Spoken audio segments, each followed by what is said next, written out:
Hello friends, Arpita રેસીપીમાં તમારું સ્વાગત છે। આજે આપણે બનાવીશું મૂળાની ભાજી। મૂળાની ભાજી ખૂબ જ ટેસ્ટી હોય છે, તો ચલો બનાવીએ મૂળાની ભાજી। મૂળાની ભાજીને આ રીતે ધોઈ નાખવાની છે અને જો તમને મૂળાની ભાજી તીખી લાગતી હોય તેમાં તમે મીઠું નાખીને થોડીક વાર રવા દઈને એનું પાણી કાઢી શકો છો। આ રીતે આપણે તેલ લઈશું। તેલ ગરમ થાય એટલે લસણની કળી જે મેં ફોડી લીધી છે એ સમારીને આ રીતે નાખી લઈશું। हल्की ब्राउन थवा दईशुं। लीला मरचा 2 થી 3 नाखी तो जेरी टेस्ट सरस लागे छे। तो लीला मरचा नाखवाथी मूळानी भाजीमां टेस्ट बहुत सरस लागे छे, थोड़ी स्पाइसी होय छे। हल्का गोल्डन ब्राउन थाय त्यां सुधी आपणे शेकीशुं।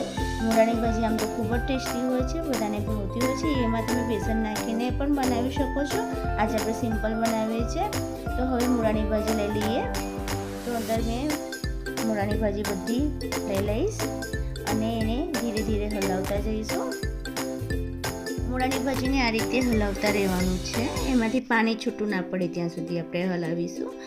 મૂળાની ભાજી ખૂબ જ પાણી હોય છે, એમાં પાણી નાખવાની જરૂર પડતી નથી, એની જાતે જ અંદર પાણી નીકળે છે ભાજીમાંથી। દેખો ધીરે ધીરે હવે પાણી છૂટું પડવા માંડ્યું છે। મૂળાની ભાજી એમાં મેં 2 થી 3 મૂળા સમારીને લઈ લીધા છે। 500 ગ્રામ ભાજી છે। હવે મીઠું ટેસ્ટ પ્રમાણે લઈ લઈશું। હળદર 1 ચમચી લઈ લઈએ। સૂકું લાલ મરચું અડધી ચમચી લઈએ। લીલા મરચાં નાખેલા છે, તમે જેટલો સ્પાઈસી છો એટલું લઈ શકો છો। ધાણા જીરું પાવડર 1 ચમચી લઈ લઈએ અને આ રીતે હલાવીશું। દેખો સરસ રીતે મિક્સ કરી લઈએ।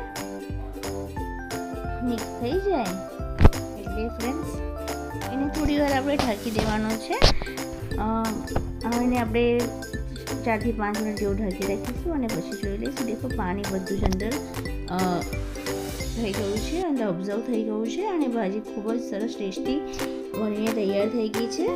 તો ફ્રેન્ડ્સ મૂળાની ભાજી તમે પણ ટ્રાય કરજો। હવે આપણે એને સર્વ કરી દેખો એક પ્લેટ લીધી છે, એમાં મેં સર્વ કરું છું। મૂળાની ભાજી સાથે ગરમ ગરમ બાજરીનો રોટલો મળી જાય તો ખૂબ જ ટેસ્ટી લાગે છે। તો ચલો bye bye, thanks for watching, bye bye friends.